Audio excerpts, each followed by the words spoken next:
Bismillahirrahmanirrahim.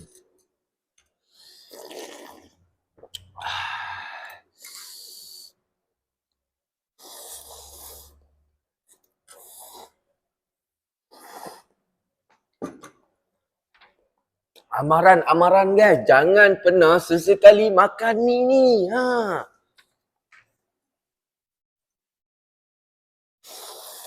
Wah, nampak special. Kenapa tadi bagi tab jangan sesekali makan ni? Nak tahu kan special Ada dia apa kan? beza? Beza dia kita menggunakan bahan-bahan semula jadi yang macam ni tau. Boleh tengok. Wah. Banyak ingredient dia ni. Kita nak masak paste sejati dia. Kena masak lama kan, mesti kena 6 jam kan? Tak payah 6 jam. Okey, untuk hampa semua kita dah siap sedia macam ni. Okey, orang lain kalau masak 5-6 jam, tapi untuk hampa yang beli kita dah bagi siap-siap macam ni. Dia tak pakai powder. Tak pakai powder, kita pakai real kari macam ni. Patutlah special. Special ni paste sejati kita. Ni tengok kita makan dulu.